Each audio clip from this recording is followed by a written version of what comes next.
दोस्तों, welcome to my channel. आज हम इस वीडियो में मुगल वंश के महान शासक अकबर के बारे में पढ़ने वाले हैं। हम लोग बचपन से ही अकबर और बीरबल की कहानियां सुनते आ रहे हैं, है ना। उम्मीद है आपने भी अकबर और बीरबल की बहुत सारी कहानियां सुनी होंगी। यदि आपने भी कहानियां सुनी है तो कमेंट में यस जरूर लिखिएगा, ठीक है। तो चलिए इस वीडियो में हम अकबर का इतिहास जानते हैं, ठीक है। ये जो अकबर है यह मुगल वंश का एक शासक है। तो सबसे पहले हम मुगल वंश को देख लेते हैं कि मुगल वंश की स्थापना किसने किया, ठीक है। तो देखिए भारत में मुगल वंश 1526 से लेकर 1857 तक, ठीक है। पहली बात कि जो मुगल वंश का स्थापना है, मुगल वंश का जनक है वो है बाबर, ठीक है। मुगल वंश का जनक कौन है? बाबर, ठीक है।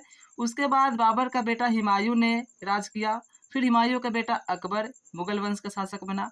उसके बाद अकबर का बेटा जहांगीर, फिर जहांगीर का बेटा शाहजहां, जिसने क्या बनवाया था कमेंट बॉक्स में कमेंट करिए, ठीक है। शाहजहां क्या बनवाया है कमेंट करिए, ठीक। उसके बाद औरंगजेब। ये सभी पीढ़ी दर पीढ़ी भारतीय उपमहाद्वीप पर लगभग 300 सालों तक राज किए हैं, ठीक है। देखिए बाबर का बेटा हुमायूं, हुमायूं का बेटा अकबर, अकबर का बेटा जहांगीर, जहांगीर का बेटा शाहजहां, शाहजहां का बेटा औरंगजेब। तो चलिए इस वीडियो में हम अकबर के बारे में पढ़ लेते हैं, ठीक है। हमने पिछले वीडियो में बाबर और हुमायूं के बारे में पढ़ लिया है, ठीक है। और इस वीडियो में हम अकबर का इतिहास जानेंगे। तो जो अकबर का जन्म है वह 15 अक्टूबर 1542 ईस्वी को हुआ है। अकबर का जन्म कब हुआ है? 15 अक्टूबर 1542 ईस्वी को। अकबर का पिता का नाम हुमायूं है, ठीक है। और हुमायूं के पिता का नाम बाबर, यानी बाबर अकबर का क्या हुआ? दादा, ठीक है। देखिए हुमायूं का पिता बाबर, ठीक है। और बाबर जो है अकबर का दादा है, ठीक है। अब देखिए अकबर के माता का नाम हमीदा बानो बेगम, बचपन का नाम जलाल। अकबर का बचपन का नाम जलाल कैसे पड़ा? तो देखिए अकबर का जो जन्म है वह पूर्णिमा को दिन हुआ था। किसके दिन? पूर्णिमा के दिन हुआ था। पूर्णिमा का दिन जो चांद होता है बिल्कुल गोल होता है और बिल्कुल स्पष्ट दिखाई देता है।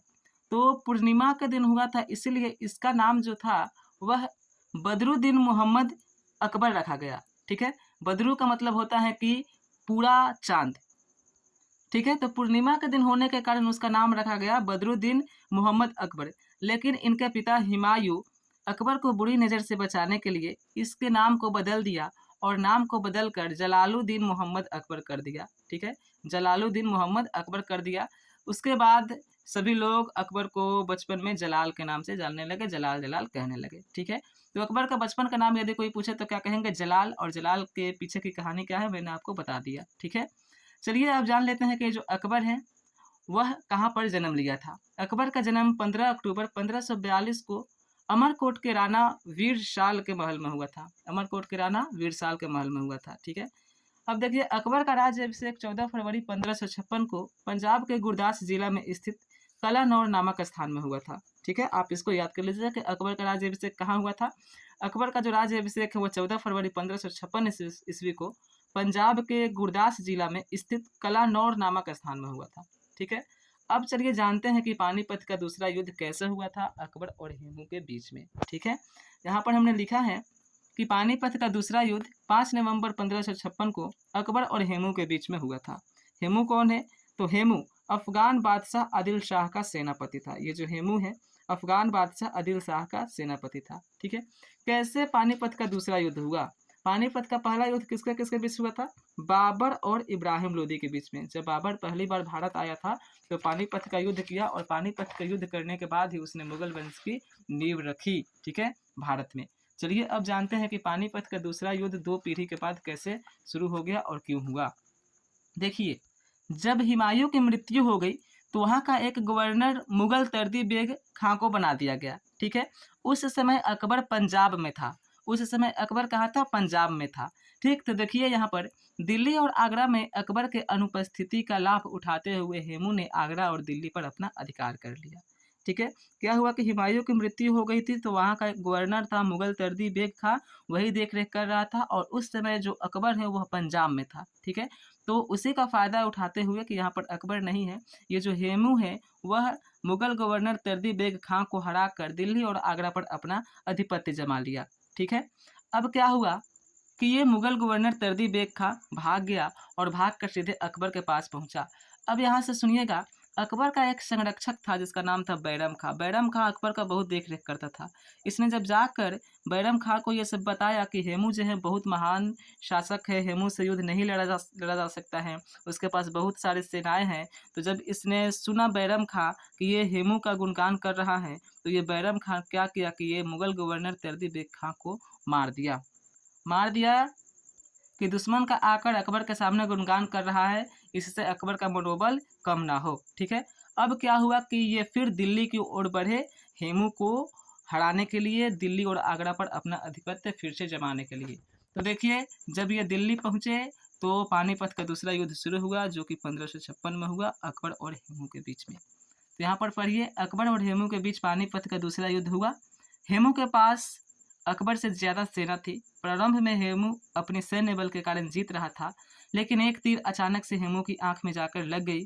फलस्वरूप इस युद्ध में अकबर की विजय हो गई। क्या हुआ था कि देखिए, जो हेमू था उसके पास बहुत सारी सैन्य व्यवस्था थी, बहुत सारे सैनिक थे और अकबर के पास कम थे।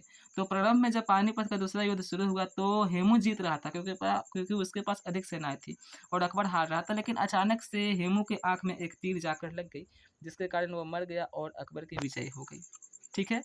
अब चलिए जान लेते हैं कि ये जो अकबर का संरक्षक बैरम खान था उसकी मृत्यु कैसे हो गई। ठीक है।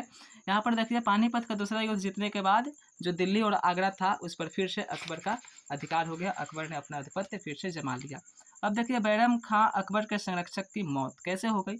तो देखिए, बैरम खां के विरुद्ध कुछ लोगों ने अकबर को भड़का दिया कि वो जो है बैरम खां, वो जनता को भड़का रहा है तुम्हारे खिलाफ। ठीक है। तो एक धाई माँ महामंगा थी जो कि अकबर को की देख रेख करती थी, उसको बड़ा किए थी पोस पाल कर। ठीक है।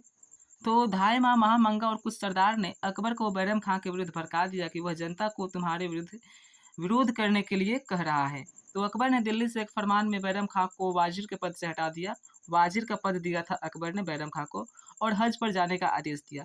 फिर बैरम खां को यह अनुचित लगा और विद्रोह करने लगा और अकबर के सेना से युद्ध करने लगा। यह युद्ध में हार गया। बैरम खां क्या हुआ, युद्ध में हार गया। जब उसे अकबर ने क्या किया कि वाजिर के पद से हटा दिया और कहा कि हज पर जाने के लिए कहा, तो उसको अनुचित लगा और अकबर की सेना से युद्ध करने लगा। तो युद्ध में हार गया, लेकिन अकबर ने उसे मारा नहीं। अकबर ने उदारतापूर्वक फिर बैरम खां को मक्का जाने का अवसर दिया।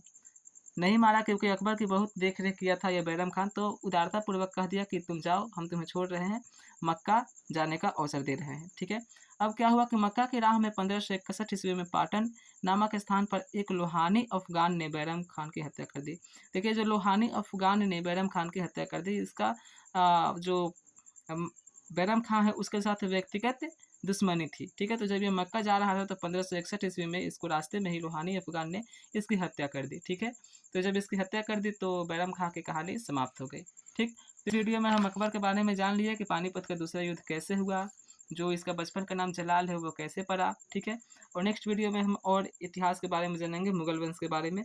यदि वीडियो अच्छा लगा है तो चैनल को सब्सक्राइब करिएगा, वीडियो को लाइक करिएगा। ठीक है। तो मिलते हैं नेक्स्ट वीडियो में, तब तक के लिए bye. Thanks for watching this video. Take care.